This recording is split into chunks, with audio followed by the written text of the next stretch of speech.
Hi friends, ఈరోజు మీకోసం agreement పెళ్లి పార్ట్ 3 మరి కథలోకి వెళ్తే సోమవారం ఉదయం రామారావు గారు తన కొత్త స్టేషనరీ షాప్లో ఎంతో ఉత్సాహంగా కూర్చుని ఉన్నారు. పాత కంపెనీ వాళ్ళు తన క్యాంపెయిన్ సెషన్ కింద ఈ షాప్ కొనించారని ఆయన నమ్ముతున్నారు. తన కూతురికి భారం కాకుండా మళ్ళీ తన కాళ్ళ మీద తాను నిలబడన్న ఆత్మగౌరవం ఆయన ముఖంలో కొట్టి తెచ్చినట్లు కనిపిస్తుంది. పిల్లలు వచ్చి పెన్సిల్స్, నోట్బుక్స్ కొనుక్కొని వెళ్తూ ఉంటే ఆయన మనసు ఆనందంతో నిండిపోతుంది. అంతలో ఒక వ్యక్తి బ్రీఫ్ కేస్ పట్టుకుని షాప్లోకి వచ్చాడు.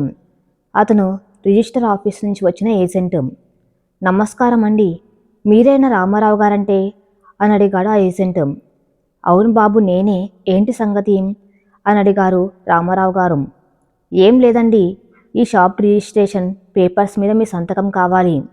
మొన్న విక్రమ్ సార్ ఆఫీస్ నుంచి తరుణ్ సార్ వచ్చి మొత్తం పేమెంట్ చేసేశారు, కానీ మీ సంతకం ఒక్కటి మిగిలిపోయింది. విక్రమ్ సార్ స్వయంగా ఫోన్ చేసి మీకు ఎలాంటి ఇబ్బంది కలగకుండా నేనే మీ దగ్గరకు వచ్చి సంతకం తీసుకెళ్ళమని చెప్పారు. ఆయనే స్వయంగా తన సొంత అకౌంట్ నుంచి 30 లక్షలు ఇచ్చి ఈ షాప్ మీ పేరు మీద కొన్నారు అని ఎంతో క్యాజువల్గా చెప్పేశాడు ఆ ఏజెంట్. రామారావు గారి చేతిలో ఉన్న పెన్ కింద పడిపోయింది. ఆయన గుండె ఒక్కసారిగా వేగంగా కొట్టుకుంది. విక్రమ్ బాబు కొన్నారా? మా పాత కంపెనీ వాళ్ళు కాదా అని వణుకుతున్న స్వరంతో అడిగాడు. మీ పాత కంపెనీ వాళ్ళు ఎక్కడ కొంటారండి? వాళ్ళెప్పుడూ బోర్డు తిప్పేశారు. మీ అల్లుడు గారు చాలా గొప్పవారండి. మీ పరువుకు ఎలాంటి భంగం కలగకూడదని, ఈ తను కొనించినట్లు ఎవరికి తెలియకూడదని ఎంతో జాగ్రత్త పడ్డారు. కానీ చట్టబద్ధంగా పేపర్స్ మీ పేరు మీద మారాలి కాబట్టి నేను చెప్పాల్సి వచ్చింది అంటూ ఫైల్ రామారావు గారి ముందు ఉంచాడు ఏజెంట్. సంతకం పెడుతున్న రామారావు గారి కళ్ళలోంచి కన్నీళ్లు ధారగా కారుతున్నాయి. అల్లుడంటే కేవలం కూతుర్ని తీసుకెళ్లేవాడు మాత్రమే కాదు, మామగారి ఆత్మగౌరవాన్ని కూడా కాపాడేవాడు అని విక్రమ్ నిరూపించాడు. వెంటనే తన ఫోన్ తీసి నందిని కాల్ చేశాడు. నందిని అప్పుడే స్కూల్లో క్లాస్ ముగించుకుని బయటకు వచ్చింది. ఫోన్ ఎత్తగానే అవతల వైపు నుంచి తండ్రి ఏడుస్తున్న శబ్దం వినిపించింది. నాన్న, ఏమైంది? ఆరోగ్యం ఏమైనా బాగలేదా? ఎందుకు ఏడుస్తున్నారు అని కంగారుగా అడిగింది నందిని. నేను ఏడుస్తుంది బాధతో కాదు తల్లి, ఆనందంతో. విక్రమ్ బాబు లాంటి అల్లుడు దొరకటం మన అదృష్టం. ఆయన నా ఆత్మగౌరవం కోసం ఓ కొడుకులయంత తపన పడ్డాడు. నాకిప్పుడు తెలిసింది. ఈ షాపు ఆయన కొనించిందేనమ్మా. నీకెంత మంచి భర్త దొరికాడో కదా. ఆ దేవుడికి నేను ఎన్ని దన్నాలు పెట్టుకున్నా తక్కువే అంటూ జరిగిందంతా వివరించారు రామారావు గారు. నందిని ఫోన్ కట్ చేసి అలాగే గోడ కానుకుని ఉండిపోయింది. విక్రమ్ నిన్న రాత్రి తనకిచ్చిన మాట అబద్ధం కాదు. ఆయన తన కుటుంబానికి అండగా నిలబడుతున్నాడు.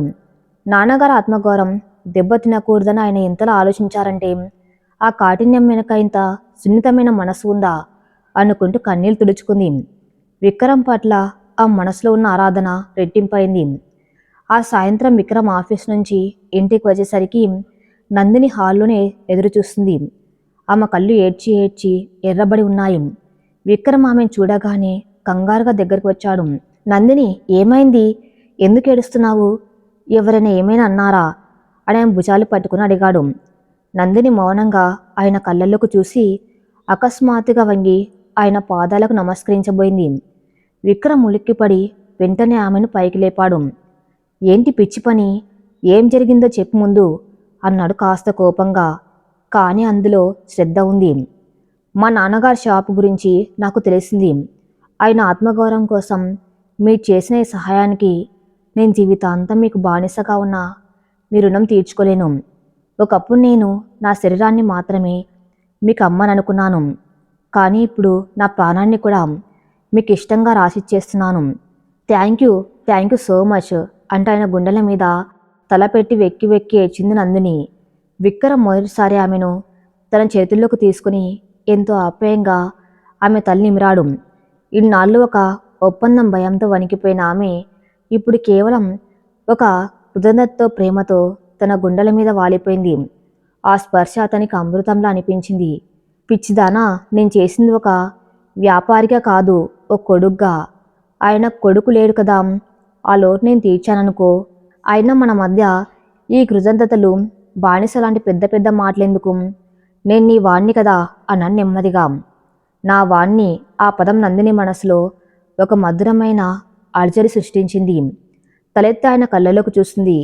ఆ కళ్ళల్లో ఒక అంతు చిక్కని ప్రేమ కనిపిస్తుంది. మీరు మా నాన్నగారితో మాట్లాడారా అని అడిగింది. ఉదయం ఆయన ఫోన్ చేసి ఏడ్చేశారు. నేను చెప్పాను, నాన్న, మీరు నా భార్యకు జన్మనిచ్చారు, నా జీవితంలోకి ఒక దేవతను పంపారు, దానికి బదులుగా నేను ఈ మాత్రం చెయ్యలేనా అని. ఆయన సంతోషపడ్డారు అన్నవాడు విక్రమ్. తన తండ్రిని నాన్న అని విక్రమ్ పిలవటం నందిని మరింత భావోద్వేగానికి గురి చేసింది. ఆ రాత్రి వారిద్దరి మధ్య మాటలు లేవు, కానీ మనసులు ఎప్పుడు లేనంత దగ్గరయ్యాయి. మరుసటి రోజు మంగళవారం. నందిని స్కూల్కి హాఫ్ డే మాత్రమే. మధ్యాహ్నం ఇంటికి వచ్చిన నందిని మనసులో ఒక ఆలోచన మెదిలింది. విక్రమ్కి లంచ్ అంటే ఎప్పుడు ఆఫీస్ క్యాంటీన్ లేదా 5 స్టార్ హోటల్స్ నుంచి తెప్పించుకున్న ఫుడ్ మాత్రమే.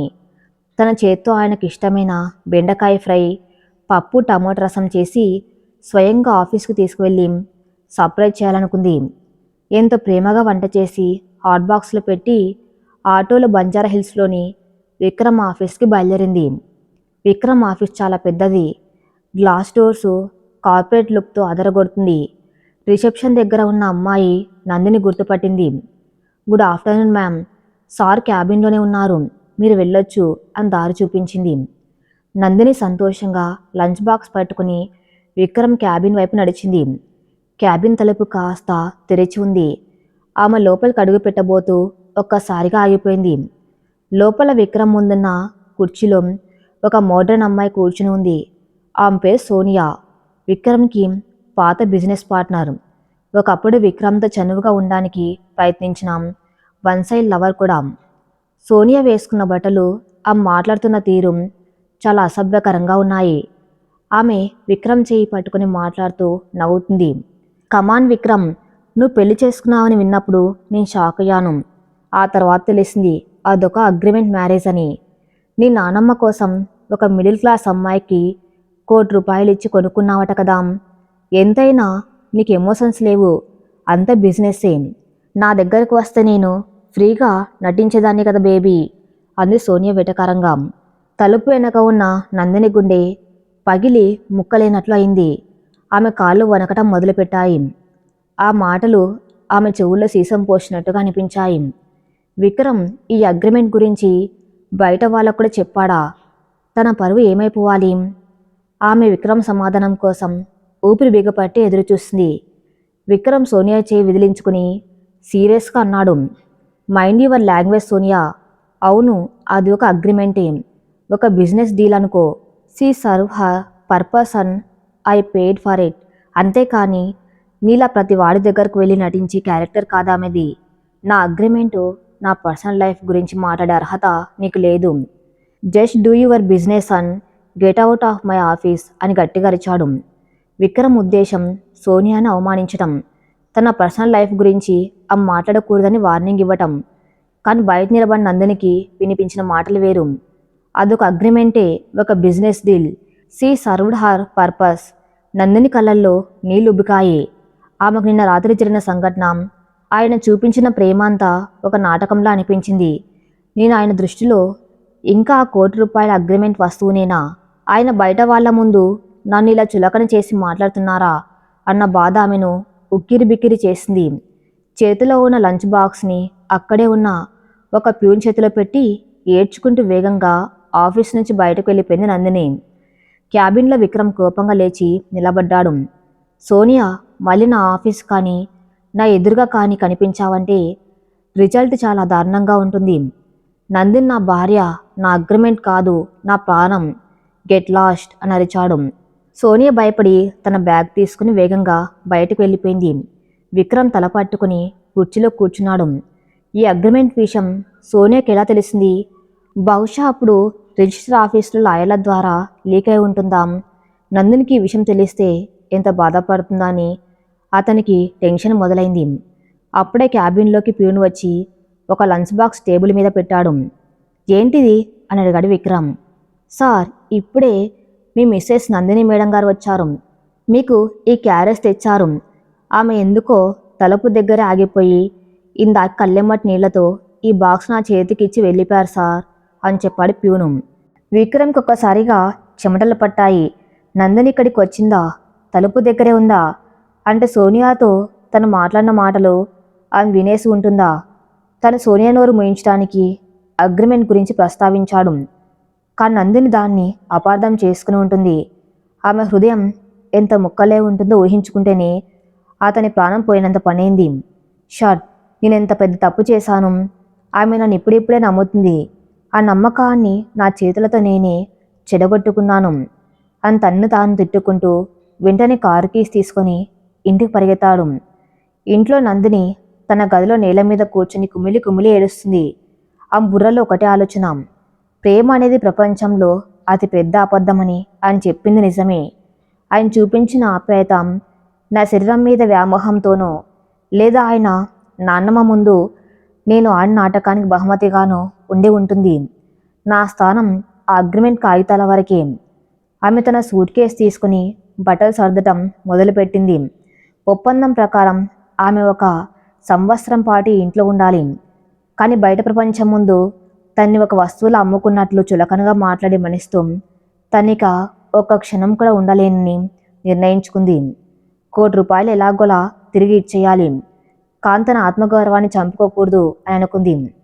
విక్రమ్ కారు హారన్ మోగించుకుంటూ పెంట్ హౌస్ పార్కింగ్లో ఆగింది.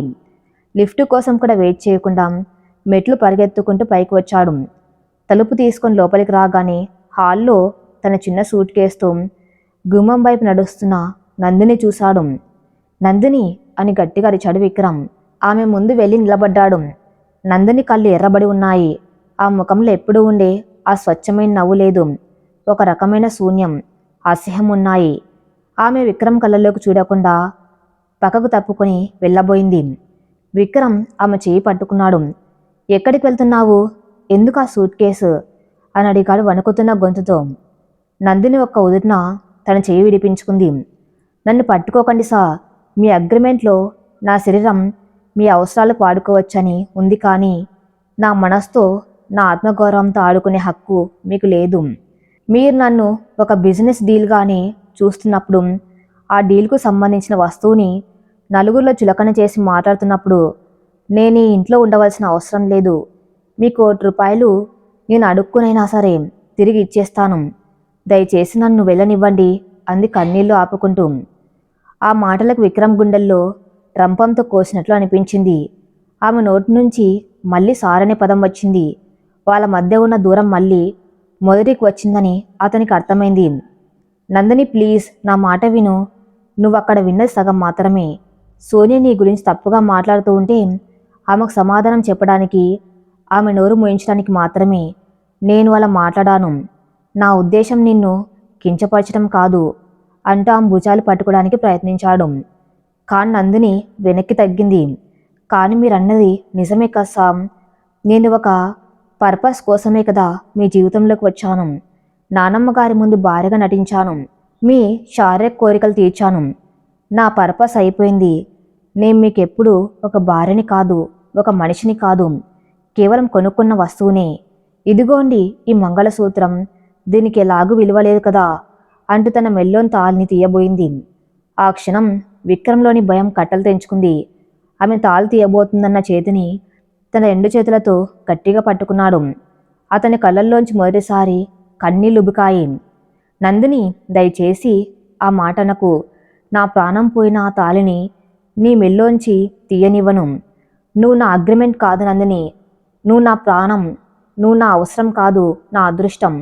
అవును, ఆ రోజు నేను అహంకారంతో ఒక అగ్రిమెంట్ రాశాను. కాను నా జీవితంలోకి వచ్చిన తర్వాత ఆ కాగితం కాలి బూడిదైపోయింది. నా రాతి గుండెలో నువ్వు ప్రేమను మొలకెత్తించావు. నువ్వు నా ఆఫీస్ నుంచి వెళ్ళిపోయిన తర్వాత ఆ సోనియాతో నేనేమన్నానో తెలుసా? నందిని నా భార్య, నా అగ్రిమెంట్ కాదు, ఆమె నా ప్రాణం అని అరిచాను. నీ మీద ఒట్టు నందిని, నేను నిన్ను నిజంగా పిచ్చిగా ప్రేమిస్తున్నాను. దయచేసి నన్ను వదిలేసి వెళ్ళిపోకు అంటూ ఒక పసిపిల్లాల్లా ఏడుస్తూ ఆ ముందు మోకాల మీద కూర్చున్నాడు విక్రమ్.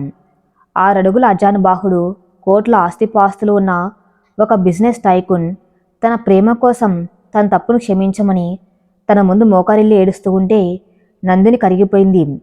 ఆయన కళ్ళల్లో నిజాయితీని, ఆయన మాటల్లోని ఆర్ద్రత ఆమె హృదయాన్ని తాకాయి. ఆయన చెప్పిన మాటలు అబద్ధం కాదని ఆ మనసుకు అర్థమైంది. నందిని కన్నీళ్లతో కింద కూర్చుని ఆయన మొహాన్ని తన 2 చేతుల్లోకి తీసుకుంది. నేను నిన్ను అపార్థం చేసుకున్నాను. మిమ్మల్ని నమ్మకుండా వెళ్ళిపోవాలనుకున్నాను. నన్ను క్షమించండి అంటూ ఆయన గుండెల మీద వాలిపోయింది. విక్రమ్ ఆమెను తన 2 చేతులతో గట్టిగా హత్తుకున్నాడు. ఆ కౌగిల్లో ఒకరినొకరు కోల్పోతామేమో అన్న భయం, తిరిగి దొరికారన్న ఆనందం, ఇన్నాళ్ళు దాచుకున్న నిస్వార్థమైన ప్రేమ అన్నీ కలగలిసిపోయాయి. పెంట్ హౌస్లో వాతావరణం ఎంత భావోద్వేగంగా ఉంది. కింద కూర్చొని విక్రమ్ గుండెల మీద వాలి ఏడుస్తున్న నందిని అతను ఎంతకీ వదలడం లేదు. అతని కన్నీళ్లు అతని షర్ట్ని తడుపుతున్నాయి. తన్ని అంతగా అపార్థం చేసుకున్నందుకు నందిని మనసు పశ్చాత్తాపంతో రగిలిపోతూ ఉంటే, ఆమెను కోల్పోతానేమో అన్న భయం నుంచి బయటపడిన విక్రమ్ మనసు ఇప్పుడు ప్రశాంతంగా ఊపిరి పీల్చుకుంటుంది. నెమ్మదిగా నందిని తన నుంచి దూరం చేసి ఆ ముఖాన్ని తన 2 చేతుల్లోకి తీసుకున్నాడు విక్రమ్. ఇంకెప్పుడు నన్ను వదిలి వెళ్ళిపోతాను అనే మాట అనకు నందిని. ఆ మాట వింటే నా ప్రాణాలు పోయినంత పని అవుతుంది అన్నాడు ఆమె కళ్ళలోకి చూస్తూ. ఆ కళ్ళల్లో ఉన్న ప్రేమను చూసి నందిని మనసు కరిగి నీరైపోయింది. విక్రమ్ లేచి నిలబడి ఆమెను కూడా పైకి లేపాడు. తన గదిలోకి వెళ్ళి ఆ అగ్రిమెంట్ ఫైల్ని తీసుకొచ్చాడు. నందిని ఆశ్చర్యంగా చూస్తూ ఉండగానే ఆ పేపర్లను ముక్కలు ముక్కలుగా చించేసి డస్ట్బిన్లో పడేశాడు. ఇదిగో, మన మధ్య ఉన్న గోడ కూలిపోయింది. నువ్వు నా జీవితంలోకి రాకముందు నేను రాసిన మూర్ఖపు కాగితాలివి. ఇక నుంచి ఇంట్లో అగ్రిమెంట్ లేవు, నిబంధనలు లేవు. కేవలం నువ్వు నేను మన బంధం మాత్రమే. నువ్వు నా భార్యవి నందిని. నేను నిన్ను ఏ రోజు నా నుంచి దూరం చేయను అని చెప్పి ఆమె నుదుటి మీద ఎంతో ఆప్యాయంగా ముద్దు పెట్టాడు. ఆ ముద్దులో ఒకప్పటి యజమాని అహంకారం లేదు. ఒక భర్త స్వచ్ఛమైన ప్రేమ, బాధ ఉన్నాయి. నందిని కళ్ళు మూసుకొని ఆ స్పర్శను ఆస్వాదించింది. తన జీవితంలోకి ఒక అద్భుతంలో వచ్చిన ఈ ప్రేమను తలుచుకుని ఆమె పెదవులపై ఒక అందమైన చిరునవ్వు వికసించింది. ఇద్దరు కలిసి పగిలిన మనసులను కలుపుకొని ఆ రాత్రి ఎంతో సంతోషంగా భోజనం చేశారు. ఆ భోజనంలో కారం తక్కువేమో కానీ ప్రేమ మాత్రం అమితంగా ఉంది. మరుసటి రోజు ఉదయం సూర్యకిరణాలు పెంట్ హౌస్ లోపలికి ప్రవేశిస్తూనే ఒక కొత్త వాతావరణాన్ని తీసుకువచ్చాయి. నందిని కిచెన్లో ఉంది. ఎర్రటి కాటన్ చీరలో జుట్టు ముడివేసుకుని వంట చేస్తుంది. ఆ మనసంతా నిన్నటి రాత్రి విక్రమ్ చెప్పిన మాటలే తిరుగుతున్నాయి. నేను నిన్ను పిచ్చిగా ప్రేమిస్తున్నాను అన్న మాట ఆమె చెవుల్లో మారుమోగుతూనే ఉంది. తనకు తెలియకుండానే ఆమె పెదవుల మీద సిగ్గు దొంతర్లు పరుచుకున్నాయి. అంతలో వెనక నుంచి వచ్చిన విక్రమ్ ఆమె నడుము చుట్టూ తన చేతులు వేసి ఆమె భుజం మీద గడ్డ మానించాడు. నందిని ఉలిక్కిపడి చేతిలో ఉన్న గరిటెను కింద పడేసినంత పనిచేసింది. ఏంటండి ఇది? ఎవరైనా చూస్తారు. పని మనిషి సుజాత వచ్చే సమయమైంది అంటూ కంగారుగా తప్పుకోబోయింది. కానీ విక్రమ్ ఆమెను వదలలేదు. ఆమెను మరింత దగ్గరకు లాక్కుంటూ, సుజాత రాదు. నేను ఆమెకు 3 రోజులు సెలవిచ్చేశాను. నా భార్యతో నేను ప్రైవేట్గా గడపడానికి నాకు పని వాళ్ళ డిస్టర్బెన్స్ వద్దు అన్నాడు ఆమె చెవి దగ్గర గుసగుసలాడుతూ. ఆయన శ్వాస ఆ మెడకు తగులుతూ ఉంటే నందిని శరీరంలో విద్యుత్ ప్రవహించినట్లయింది. ఒకప్పుడు ఆయన స్పర్శ అంటే భయంతో వణికిపోయిన ఆమె ఇప్పుడు అదే స్పర్శకు ప్రేమతో పులకించిపోతుంది. వదలండి, వంట మాడిపోతుంది అంది బుగ్గలు ఎరుపెక్కుతూ ఉండగా. నా గుండె ఎప్పుడో మాడిపోయింది టీచర్ గారు. నీ ప్రేమ మంటల్లో దాన్ని పట్టించుకునే నాదురి లేడు అంటూ ఒక చిన్న పిల్లాల్లా ఆమె బుగ్గ మీద ముద్దు పెట్టుకుని వెనక్కి తగ్గాడు విక్రమ్. ఆయన మాటలకు, ఆయన చేస్తున్న అల్లరికి నందిని నవ్వు ఆపుకోలేకపోయింది. ఒక గంభీరమైన బిజినెస్ టైకూన్ని తన ప్రేమతో ఇంతలా మార్చేశానా అన్నమాకు ఆశ్చర్యంగా, ఎంతో గర్వంగా అనిపించింది. ఆ ఉదయం వారిద్దరి మధ్య కాఫీ కప్పుతో పాటు ఎన్నో మధురమైన చూపులు, నవ్వులు పంచుకోబడ్డాయి. కారులో ఆమెను స్కూల్ దగ్గర డ్రాప్ చేసేటప్పుడు కూడా విక్రమ్ ఒక చేత్తో స్టీరింగ్ పట్టుకుని మరో చేత్తో నందిని చేతిని తన చేతుల్లో బంధించే ఉంచాడు. ఆ ప్రయాణం ఇద్దరికీ ఒక తీయని కలలా అనిపించింది. సాయంత్రం నందిని స్కూల్ నుంచి ఇంటికి వచ్చేసరికి పెంట్ హౌస్ వాతావరణం పూర్తిగా మారిపోయి ఉంది. హాల్లో ఎక్కడా లైట్స్ లేవు. కేవలం వందలాది క్యాండిల్స్ వెలుగుతున్నాయి. దారి పొడవునా ఎర్రటి గులాబీ రేకులు చల్లి ఉన్నాయి. నందిని ఆశ్చర్యంతో నోరెళ్లబెట్టింది. ఆ మడుగులు నెమ్మదిగా బాల్కనీ వైపు సాగాయి. బాల్కనీ అంతా ఫెయిరీ లైట్స్తో అద్భుతంగా డెకరేట్ చేసి ఉంది. మధ్యలో ఒక చిన్న డైనింగ్ టేబుల్, దాని మీద 2 వైన్ గ్లాసులు, రుచికరమైన వంటకాలు ఉన్నాయి. అక్కడ బ్లాక్ టెక్సిడోలో ఎంతో హ్యాండ్సమ్గా నిలబడి ఉన్నాడు విక్రమ్. నందిని చూడగానే అతని ముఖంలో ఒక వెలుగు. ఆమె వేసుకున్న ఆ సాధారణ చీరలో కూడా ఆమె ఒక దేవతలా కనిపిస్తుంది అతనికి. నెమ్మదిగా నడుచుకుంటూ ఆమె దగ్గరకు వచ్చాడు. ఏంటండి ఇదంతా? ఈరోజు ఏమైనా స్పెషల్ రోజా అని అడిగింది నందిని, కళ్ళు ఆనందంతో మెరుస్తుండగా. అవును నందిని, నిన్నటి వరకు మన బంధం ఒక అగ్రిమెంట్కి మాత్రమే పరిమితం. కానీ ఈ రోజు నుంచి మన బంధానికి ఒక కొత్త అర్థం వెతుక్కోవాలి. నేను అధికారికంగా నా భార్యగా, నా ప్రాణంగా అంగీకరిస్తున్న రోజు ఇది అంటూ ఆమెను తీసుకువెళ్ళి కుర్చీలో కూర్చోబెట్టాడు. ఇద్దరు కలిసి క్యాండిల్ లైట్ డిన్నర్ చేశారు. విక్రమ్ ప్రతి ముద్దను తన చేత్తో ఆమెకు తినిపించాడు. నందిని కళ్ళల్లోంచి ఆనంద బాష్పాలు రాలుతూనే ఉన్నాయి. తన జీవితంలో ఇంతటి సంతోషం ఉంటుందని ఆమె కల్లో కూడా ఊహించలేదు. డిన్నర్ పూర్తయ్యాక విక్రమ్ తన జేబులోంచి ఒక చిన్న వెల్వెట్ బాక్స్ తీశాడు. అందులో ఒక అందమైన డైమండ్ రింగ్ ఉంది. నందిని ముందు మోకాల మీద కూర్చుని ఆమె చేతిని తన చేతుల్లోకి తీసుకున్నాడు. నందిని, నువ్వు నా జీవితంలోకి రాకముందు నా గుండె ఒక రాయి, దానికి స్పందించడం తెలియదు. కానీ నవ్వు, నీ స్వచ్ఛత ఆ రాయిని కరిగించి ఒక మనిషిని చేశాయి. నన్ను భరించడం చాలా కష్టమని నాకు తెలుసు, కానీ నేను నా జీవితాంతం నిన్ను రాన్లా చూసుకుంటాను. Will you be my wife truly and forever అని అడిగాడు ఎంతో రొమాంటిక్గా. నందిని ఏడుస్తూనే సంతోషంగా తల ఊపింది. విక్రమ్ ఆ ఉంగరాన్ని ఆమె వేలికి తొడిగాడు. వెంటనే లేచి ఆమెను తన చేతుల్లోకి తీసుకుని గాల్లోకి ఎత్తి గిరగిర తిప్పాడు. నందిని నవ్వులు ఆ బాల్కనీ అంతా ప్రధ్వనించాయి. వెన్నెల సాక్షిగా ఇద్దరి మనసులు ఒకటయ్యాయి. వాళ్ళ కౌగిల్లో ఒకరినొకరు శాశ్వతంగా బంధించుకున్నారు. మరుసటి రోజు ఉదయం శనివారం కావటంతో నందినికి స్కూల్ లేదు. ఇంట్లో పూజకు పువ్వులు కావాలని పక్కనే ఉన్న గుడికి వెళ్ళింది. ఆ దేవుడు ముందు నిలబడి కళ్ళు మూసుకొని ప్రార్థిస్తుంది. స్వామి, ఇన్నాళ్ళు నా ఆయుష్ గురించి నేనెప్పుడు భయపడలేదు, కానీ ఇప్పుడు నాకంటూ ఒక బంధం ఏర్పడింది. ఆయన ప్రేమలో నాకు మళ్ళీ పుట్టాలని, ఆయనతో నిండు నూరేళ్లు బతకాలని ఆశ కలుగుతుంది. నన్ను ఆయన దూరం చేయకు స్వామి అని మనసులో వేడుకుంది. నందిని అన్న ఒక పరిచయం ఉన్న గొంతు వినిపించడంతో ఆమె ఉలిక్కిపడి కళ్ళు తెరిచింది. వెనక్కి తిరిగి చూస్తే అక్కడ ఒక 30 ఏళ్ల యువకుడు నిలబడి ఉన్నాడు. అతను సింపుల్గా ఫార్మల్స్ వేసుకుని ఉన్నాడు. ముఖంలో ఎంతో ప్రశాంతత ఉంది. అతన్ని చూడగానే నందిని కళ్ళు ఆశ్చర్యంతో పెద్దవయ్యాయి. డాక్టర్ కార్తిక్ అని ఆనందంగా అరిచింది. అతను మరెవరో కాదు, 5 ఏళ్ల క్రితం నందినికి ఆ పెద్ద యాక్సిడెంట్ జరిగినప్పుడు ఆమెకు సర్జరీ చేసి ప్రాణాలు కాపాడిన డాక్టర్. నందిని కుటుంబానికి అతను ఒక దేవుడితో సమానం. ఏంటి నందిని, ఎలా ఉన్నావు? అసలు నిన్ను చూసి ఎన్నేళ్ళయింది? మొన్న యుఎస్ నుంచి తిరిగి వచ్చాను. ఇక్కడ ఒక కార్పొరేట్ హాస్పిటల్లో కార్డియాలజిస్ట్గా జాయిన్ అయ్యాను. మీ నాన్నగారు ఎలా ఉన్నారు అని అడిగాడు డాక్టర్ కార్తిక్ ఎంతో ఆప్యాయంగా.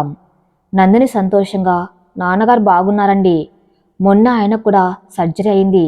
నా పెళ్ళి కూడా అయిపోయింది తెలుసా. మా ఆయన చాలా మంచివారు అంటూ తన మెల్లోని తాళిని చూపించింది. కార్తిక్ ఆశ్చర్యపోయి, congrats Nandini, I am so happy for you. కానీ అంటూ అతని ముఖంలో సడన్గా ఒక సీరియస్నెస్ వచ్చింది. కానీ ఏం డాక్టర్ అని అడిగింది నందిని. కార్తిక్ ఆమెను పక్కకు తీసుకెళ్ళి, నందిని, నేను నీకు అప్పుడే చెప్పాను, ఆ యాక్సిడెంట్ వల్ల నీ హార్ట్ వాల్స్ చాలా వీక్ అయిపోయాయని. నువ్వెప్పుడు ఎమోషనల్గా స్ట్రెస్ తీసుకోకూడదు. ప్రెగ్నెన్సీ లాంటివి నీ ప్రాణానికి ప్రమాదం అని కూడా వార్నింగ్ ఇచ్చాను. నీ భర్తకి ఈ విషయం చెప్పావా? నీ మెడికేషన్ కరెక్ట్గా వాడుతున్నావా అని అడిగాడు ఒక డాక్టర్ బాధ్యతతో. ఆ మాటలు వినగానే నందిని గుండెల్లో ఏదో తెలియని వణుకు మొదలైంది. ఒకప్పుడు ఎన్ని రోజులు బతికితే అన్ని రోజులు మంచిగా బతకాలి అనుకున్న ఆమెకు తన ఆరోగ్యం గురించి పెద్దగా పట్టింపు ఉండేదే కాదు. మెడిసిన్స్ కూడా సరిగ్గా వాడేదే కాదు. విక్రమ్తో పెళ్ళి ఒక అగ్రిమెంట్ కాబట్టి ఆయనకి ఈ విషయాలు చెప్పవలసిన అవసరం రాలేదు. అది ఆయనకి ఇంకా చెప్పలేదండి. నీ మెడిసిన్స్ కూడా వాడడం మానేశాను. నాకంత ప్రాబ్లం ఏమీ అనిపించడం లేదు కదా అని తలదించుకుంటూ కార్తిక్ నిట్టూర్చాడు. ఇది కరెక్ట్ కాదు Nandini. Heart problems silent killers లాంటివి. నువ్వు వెంటనే వచ్చి నన్ను కలవాలి. నీకు కొన్ని టెస్టులు చేయాలి. నీ భర్తకి నిజం దాచడం వల్ల మీ బంధానికి ప్రమాదం. టేక్ కేర్ అని తన విజిటింగ్ కార్డ్ ఇచ్చి వెళ్ళిపోయాడు. గుడి నుంచి ఇంటికి వస్తున్నంతసేపు నందిని మనసంతా అల్లకల్లోలంగా ఉంది. చేతిలో ఉన్న డాక్టర్ కార్తిక్ విజిటింగ్ కార్డ్ని చూస్తుంటే ఆమెకెన్నో భయాలు ముసురుకుంటున్నాయి. ఒకవేళ తన ఆరోగ్యం గురించి విక్రమ్కి తెలిస్తే ఆయన ఎలా రియాక్ట్ అవుతాడు? ఇప్పుడిప్పుడు ఆయన జీవితంలో సంతోషం మొలకెత్తింది. తన వల్ల ఆయనకు మళ్ళీ కన్నీళ్లు మిగులుతాయా? తన ఆయనకు ఒక భారాన్ని కాబోతుందా? తన ఆయుష్ రేపో మాపో ముగిసిపోతే విక్రమ్ పరిస్థితి ఏంటి? తన్ని ప్రాణంగా ప్రేమిస్తున్న ఆ మనిషికి తన అనారోగ్యం గురించి చెప్పి ఆ గుండెను ముక్కలు చేయాలా? ఈ ప్రశ్నలు ఆ బుర్రను తొలిచేస్తున్నాయి.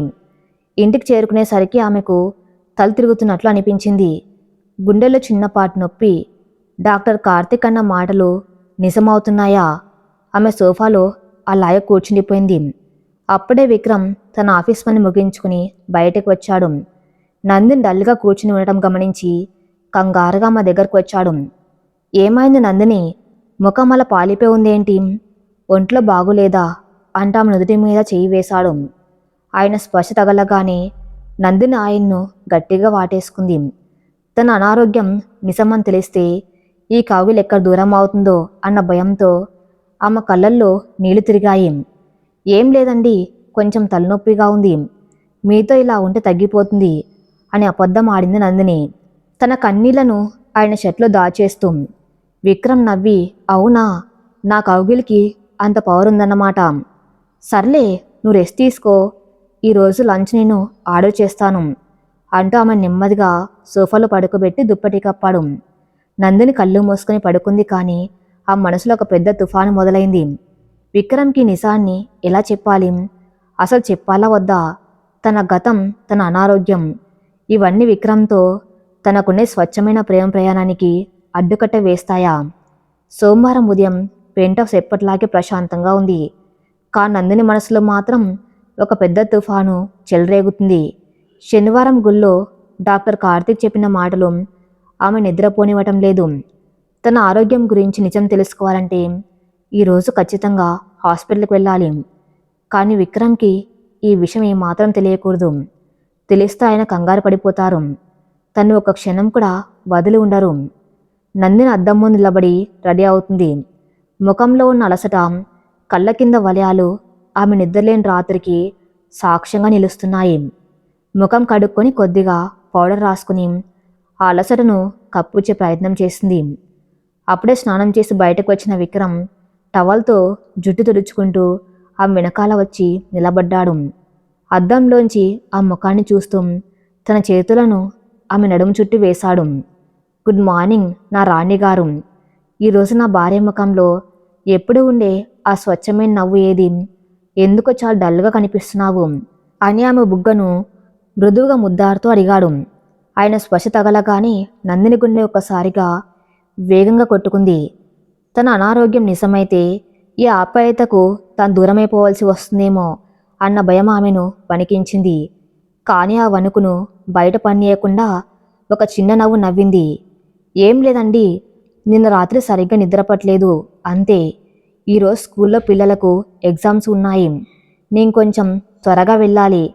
మీ బ్రేక్ఫాస్ట్ టేబుల్ మీద పెట్టాను, తినేసి వెళ్ళండి, నేను బస్సులో వెళ్ళిపోతాను అంటూ ఆయన చేతుల నుంచి మెల్లగా తప్పించుకుంది. విక్రమ్ ఆమెను అనుమానంగా చూశాడు. బస్సులో ఎందుకు? నేనే డ్రాప్ చేస్తాను కదా. అయినా నీకు ఓపిక లేకపోతే ఈరోజు స్కూల్కి సెలవు పెట్టొచ్చు కదా నందిని. అయ్యో వద్దండి, ఎగ్జామ్స్ టైంలో నేను లేకపోతే పిల్లలు అల్లరి చేస్తారు. నేను వెళ్ళాలి, ప్లీజ్ ఈ ఒక్కరోజుకి నన్ను బస్సులో వెళ్ళనివ్వండి, మీ రూట్ వేరు కదా అని బతిమలాడింది. ఆ మాట కాదనలేక విక్రమ్ సరే అన్నాడు. కానీ అతని మనసులో ఎక్కడో చిన్న సందేహం. నిన్నటి నుంచి నందిని ప్రవర్తనలో ఏదో మార్పు ఉంది. దేని గురించి తీవ్రంగా ఆలోచిస్తుంది. సాయంత్రం వచ్చా కూర్చోబెట్టి అడగాలి అని తనలో తాను అనుకున్నాడు. నందిని తన బ్యాగ్ తీసుకుని గుమ్మం దగ్గర నిలబడి విక్రమ్ వైపు ఒక క్షణం ఆరాధనగా చూసి బరువెక్కిన గుండెతో బయటకు అడుగుపెట్టింది. ఆమె వెళ్తున్న దారి స్కూల్కి కాదు, కార్పొరేట్ హాస్పిటల్కి. కార్పొరేట్ హాస్పిటల్ వాతావరణం అంత హడావిడిగా ఉంది. నందిని రిసెప్షన్లో డాక్టర్ కార్తిక్ అపాయింట్మెంట్ తీసుకుని వెయిటింగ్ హాల్లో కూర్చుంది. చుట్టూ ఉన్న రోగులను ఐసీయూ వైపు పరిగెడుతున్న నర్సులను చూస్తూ ఉంటే ఆమెకు 5 ఏళ్ల క్రితం తన యాక్సిడెంట్ రోజులు గుర్తుకొస్తున్నాయి. అప్పుడు ప్రాణం పోయినా పర్వాలేదనుకుంది. కానీ ఇప్పుడు బతకాలని బలంగా కోరుకుంటుంది. విక్రమ్ ప్రేమ ఆమెలో జీవించాలన్న ఆశను ప్రాణంగా మార్చింది. అటెండర్ వచ్చి పేరు పిలవగానే నందిని నెమ్మదిగా డాక్టర్ కార్తిక్ క్యాబిన్లోకి అడుగుపెట్టింది. రానందని కూర్చో, కంగారు పడకు, ముందు కొన్ని టెస్టులు చేద్దాం అంటూ కార్తిక్ ఆమెకు ఈసీజీ 2D ఎకో లాంటి పరీక్షలు రాసిచ్చాడు. 1 గంట తర్వాత రిపోర్ట్స్ అన్నీ డాక్టర్ టేబుల్ మీద ఉన్నాయి. ఆ రిపోర్ట్స్ని చూస్తున్న డాక్టర్ కార్తిక్ ముఖం నానాటికి గంభీరంగా మారిపోతుంది. అతను నిట్టూరుస్తూ కళ్ళద్దాలు తీసి టేబుల్ మీద పెట్టాడు. నందిని, నిజం చెప్పాలంటే నీ పరిస్థితి ఏమాత్రం బాగులేదు అన్నాడు సూటిగా. నందిని గుండె ఆగిపోయినంత పనైంది. చేతివేళ్లు వణుకుతున్నాయి. ఏమైంది డాక్టర్? నాకు ప్రాణాపాయం ఉందా అని భయంగా అడిగింది. 5 ఏళ్ల క్రితం సర్జరీ చేసినప్పుడు నేను నీకు స్పష్టంగా చెప్పాను, నీ హార్ట్ వాల్స్ చాలా డ్యామేజ్ అయ్యాయని. కొన్ని కండిషన్స్తో మాత్రమే సర్వైవ్ అవుతావని చెప్పాను. కానీ నువ్వు గడిచిన 6 నెలల నుంచి అసలు మెడిసిన్స్ వాడట్లేదు. పైగా ఈ మధ్య కాలంలో నువ్వేదో పెద్ద మానసిక ఒత్తిడికి గురయ్యావు. అవునా అని అడిగాడు కార్తికం. నందినికి విక్రమ్తో జరిగిన అగ్రిమెంటు, తండ్రి అనారోగ్యం, ఆ డబ్బు కోసం పడ్డ టెన్షన్ అన్నీ గుర్తొచ్చాయి. ఆమె మౌనంగా తల ఊపింది. ఆ స్ట్రెస్ వల్ల నీ గుండె మీద విపరీతమైన భారం పడింది నందిని. నీ వాల్స్ కండిషన్ మరింత క్షీణించింది. ఇప్పుడున్న పరిస్థితుల్లో నువ్వు చాలా జాగ్రత్తగా ఉండాలి. చిన్నపాటి ఎమోషనల్ షాక్ తగిలినా నీ ప్రాణానికే ప్రమాదం. అంతేకాదు, కార్తిక్ ఒక్క క్షణం ఆగాడు. అంతేకాదు ఏం డాక్టర్? నందిని గొంతులోంచి మాట పెగలడం లేదు. నువ్వు తల్లివి కావటం చాలా కష్టం నందిని. ఒకవేళ నువ్వు కన్సీవ్ అయినా ఆ 9 నెలలు నీ గుండె ఆ బిడ్డ బరువును, రక్త ప్రసరణను భరించలేదు. డెలివరీ సమయంలో నీ ప్రాణాలు పోయే అవకాశాలు 90% ఉన్నాయి. నేను నిన్ను భయపెట్టడం లేదు. ఒక డాక్టర్గా నిజం చెప్తున్నాను. ఇది నీ భర్తకు తెలియవలసిన అవసరం ఉంది. ఆయన రేపు వచ్చి నన్ను కలవమను అని ఫైల్ మూసేశాడు కార్తిక్. నందిని కళ్ళలోంచి నీళ్లు కట్టలు తెంచుకున్నాయి. ఒక ఆడపిల్ల జీవితంలో పెళ్లి తర్వాత అత్యంత మధురమైన కళ తల్లి కావటం. తను ప్రేమించిన మనిషికి ఒక బిడ్డను ఇవ్వలేనన్న నిజం, తన ఆయుష్కి గ్యారెంటీ లేదన్న చేదు నిజం ఆమె గుండెను ముక్కలు చేశాయి. వద్దు డాక్టర్, ఆయనకి ఈ విషయం చెప్పకండి ప్లీజ్. ఆయన నన్ను ప్రాణంగా ప్రేమిస్తున్నారు. ఈ విషయం తెలిస్తే ఆయన తట్టుకోలేరు. నా చేతులతో ఆయన ఆనందాన్ని నేనే చంపలేను అని ఏడుస్తూ డాక్టర్కి దండం పెట్టింది. రిపోర్ట్స్ తీసుకుని బయటకు పరిగెత్తింది నందిని. హాస్పిటల్ నుంచి బయటకు వచ్చిన నందిని ఒక ఆటో ఎక్కి కూర్చుంది. దారి పొడవునా ఆమె కన్నీళ్లు ఆగటం లేదు. బయట ప్రపంచం అంతా సంతోషంగా పరిగెడుతూ ఉంటే ఆమె ప్రపంచం మాత్రం చీకటిమయంగా మారిపోయింది. నేను ఆయనకు భారాన్ని కాబోతున్నానా? ఒక అగ్రిమెంట్ భార్యగా వచ్చిన నన్ను ఒక రాండ్లా చూసుకుంటున్న ఆ మనిషికి నేను ఒక బిడ్డను కూడా ఇవ్వలేనా? రేపొద్దు నాకేదైనా అయితే ఆయన మళ్ళీ ఒంటరైపోతారు.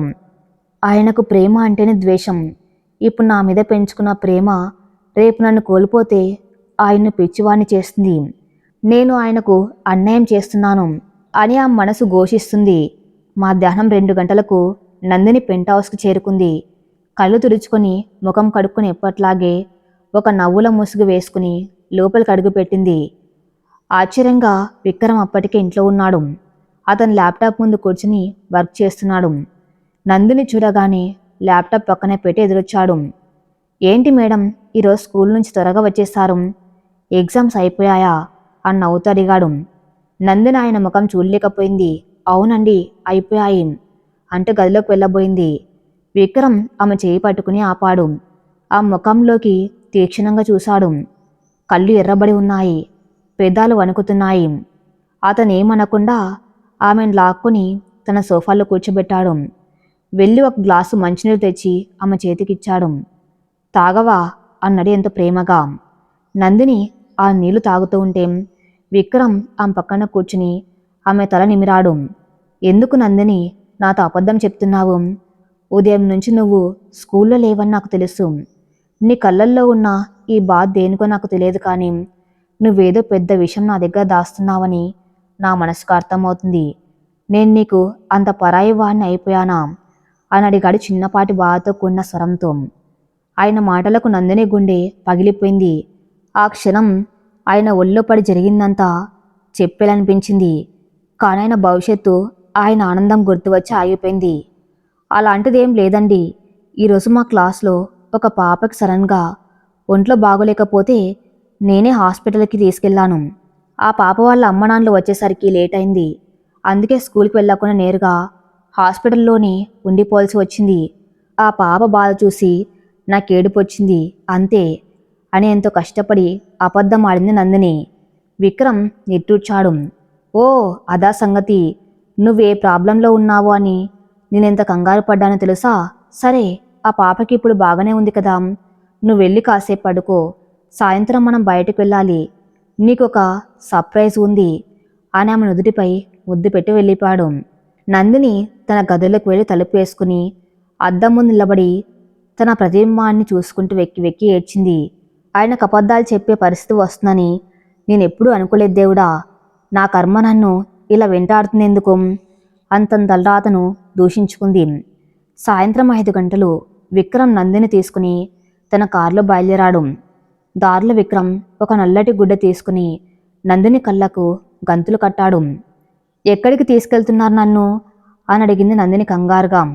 సర్ప్రైజ్ అని చెప్పాను కదా, కళ్ళు మూసుకుని ప్రశాంతంగా కూర్చో అన్నాడు విక్రమ్ నవ్వుతూ. కారు సిటీ శివర్లలోకి వెళ్ళి ఒక ప్రశాంతమైన గేటెడ్ కమ్యూనిటీ లోపలికి ప్రవేశించింది. ఒక అందమైన ఇండిపెండెంట్ విల్లా ముందు ఆగింది. ఆ విల్లా చుట్టూ పచ్చని చెట్లు, ముందు ఒక చిన్న లాన్ ఉన్నాయి. విక్రమ్ కారు దిగి నందిని వైపు డోర్ తీసి ఆమెని ఎంతో జాగ్రత్తగా చెయ్యి పట్టుకుని నడిపించాడు. గేట్ తీసుకుని లోపలికి అడుగు పెట్టగానే ఆమె కళ్ళ గంతులు విప్పాడు. నందిని నెమ్మదిగా కళ్ళు తెరిచి చుట్టూ చూసింది. అది అచ్చం ఒక పల్లెటూరి వాతావరణాన్ని తలపించేలా ఆధునిక హంగులతో కట్టిన అందమైన ఇల్లు. ఇంటి ముందు ఒక పెద్ద తులసి కోట ఉంది. ఆ పక్కనే ఒక చిన్న ఉయ్యాల, గోడల మీద సంప్రదాయమైన పెయింటింగ్స్. నందిని ఒకప్పుడు తనకంటూ ఎలాంటి ఇల్లు ఉండాలని కళ్ళు కన్నదో అచ్చం అలాగే ఉంది ఆ ఇల్లు. ఆశ్చర్యంతో ఆమె నోట మాట రాలేదు. ఆమె చూపులు నెమ్మదిగా ఇంటి ప్రధాన ద్వారం పైన ఉన్న నేమ్ ప్లేట్ వైపు మళ్ళాయి. దాని మీద అందమైన అక్షరాలతో నందిని నిలయం అని చెక్కబడి ఉంది. ఆ పేరు చూడగానే నందిని గుండె జల్లుమంది. విక్రమ్ వైపు తిరిగింది. విక్రమ్ గారు, ఏంటిది అని వణుకుతున్న స్వరంతో అడిగింది. విక్రమ్ ఆమె దగ్గరకు వచ్చి ఆమె 2 చేతులు పట్టుకున్నాడు. నాకు ఆ పెంట్ హౌస్ అంటే చాలా ఇష్టం నందిని, కానీ అది ఒక వ్యాపారవేత్త ఇల్లు. అందులో ప్రాణం లేదు. నువ్వు నా జీవితంలోకి వచ్చాక నాకంటూ ఒక కుటుంబం కావాలనిపించింది. ఒకసారి నువ్వు అన్నావు గుర్తుందా, నీకు ఒక పెంకుటిల్లు, ముందు తులసి కోట, ఆరు బయట వెన్నెలంటే ఇష్టమని. నీ ఆనందం కన్నా నాకు ఏ పెంట్ హౌస్ ముఖ్యం కాదు. ఈ ఇల్లు ఈరోజే రిజిస్ట్రేషన్ అయింది. ఇది నీ పేరు మీద కొన్నాను. ఇకపై మన జీవితం ఇక్కడే అని ఎంతో ప్రేమగా చెప్పాడు విక్రమ్. నందిని కళ్ళెమ్మట నీళ్లు జలజల రాలాయి. ఒక మనిషి తన కోసం, తన చిన్న కళ్ళ కోసం కోట్ల రూపాయల పెంట్ హౌస్ని వదిలేసి తన ఇష్టాల ప్రకారం ఒక ఇంటి నిర్మించడం ఆమె నమితంగా కదిలించింది. ఇంత ప్రేమను నేను ఎలా భరించగలను విక్రమ్ గారు? మీరు నా కోసం ఎందుకింతలా ఆలోచిస్తున్నారు అని ఏడుస్తూ ఆయన చెస్ట్ మీద తలపెట్టింది. విక్రమ్ ఆమెను గట్టిగా కౌలించుకుని నవ్వాడు. నీ కోసం ఆలోచించకపోతే ఇంకెవరి కోసం ఆలోచిస్తాను పిచ్చిదానా? రా లోపలికి వెళ్దాం అంటూ ఆమెను తీసుకొని ఇంట్లోకి అడుగుపెట్టాడు. ఇల్లు లోపల కూడా ఎంతో అద్భుతంగా డిజైన్ చేసి ఉంది. విశాలమైన హాలు, మధ్యలో ఒక చిన్న కోర్ట్యార్డ్, పైన ఆకాశం కనిపించేలా గ్లాస్ రూఫ్. విక్రమ్ ఒక్కొక్క గదిని ఆమెకు చూపిస్తున్నాడు. చివరిగా వాళ్ళు ఖాళీగా ఉన్న విశాలమైన గదిలోకి వచ్చారు. ఆ గదిలో పెద్దగా ఫర్నిచర్ లేదు. గోడలు లేత రంగుల్లో ఉన్నాయి. ఈ గది దేనికో తెలుసా నందిని అని అడిగాడు విక్రమ్ ఆమె వెనకాల నిలబడి ఆ భుజాల మీద చేతులు వేస్తూ. నందిని మౌనంగా తల ఊపింది, తెలీదు అన్నట్లుగా. విక్రమ్ ఆమె చెవి దగ్గర వంగి ఎంతో ఆశగా ప్రేమగా మాట్లాడడం మొదలుపెట్టాడు. ఇది మన పిల్లల గది నందిని. రేపొద్దున ఇక్కడ చిన్న చిన్న బొమ్మలు ఉంటాయి. ఒక చిన్న గోడ మీద మన పిల్లలు గీసిన గీతలు ఉంటాయి. వాడి కింద పడి ఏడుస్తూ ఉంటే నువ్వు పరిగెత్తుకుంటూ వచ్చి వాడిని ఎత్తుకొని ముద్దాడుతూ ఉంటావు. నేను ఆఫీస్ నుంచి రాగానే నాన్న అంటూ వాళ్ళు నా కాళ్ళు పట్టుకుని వేలాడుతూ ఉంటారు. ఆ తులసి కోట దగ్గర నువ్వు దీపం పెడుతూ ఉంటే వాడిని వెనకాల తిరుగుతూ అల్లరి చేస్తూ ఉంటాడు. ఒక పూర్తి కుటుంబం, మనకంటూ ఒక వారసత్వం. ఆ రోజు కోసం నేను పిచ్చివాళ్ళ ఎదురు చూస్తున్నాను తెలుసా. మనం ఇక్కడే కలిసి ముసలివాళ్ళం అవుదాం. నాకంటూ ఎవరు లేరు అనుకున్నాను, కానీ ఇప్పుడు నువ్వు ఉన్నావు. రేపు మన పిల్లలు ఉంటారు అని ఒక అద్భుతమైన భవిష్యత్తును కళ్ళ ముందు ఆవిష్కరించాడు విక్రమ్. ఆయన ప్రతి మాట నందిని గుండెను ఒక కత్తిలా కోస్తుంది. ఆయన కంటున్న కలలు, ఆయన ఆశిస్తున్న భవిష్యత్తు, ఏది తనివ్వలేనన్న నిజం ఆమెను లోపల దహించి వేస్తుంది. నువ్వు తల్లివి కావటం చాలా కష్టం నందిని, ప్రాణాలకే ప్రమాదం అన్న కార్తిక్ మాటలు ఆమె చెవుల్లో ప్రధ్వనించాయి. నందినిక తన ఏడుపును ఆపుకోలేకపోయింది. గట్టిగా బోర్న విలిపిస్తూ విక్రమ్ వైపు తిరిగి ఆయన్ను గట్టిగా వాటేసుకుంది. ఆమె చేతులు ఆయన షర్ట్ని గట్టిగా పట్టుకుని వణికిపోతున్నాయి. విక్రమ్ ఆశ్చర్యపోయాడు. ఏమైంది నందిని, ఎందుకలా ఏడుస్తున్నావు? నీకు ఈ ఇల్లు నచ్చలేదా అని కంగారుగా అడిగాడు ఆమెను సముదాయిస్తూ. నచ్చింది, చాలా నచ్చింది, కానీ నేను ఇంత అదృష్టానికి నోచుకోలేదు విక్రమ్ గారు.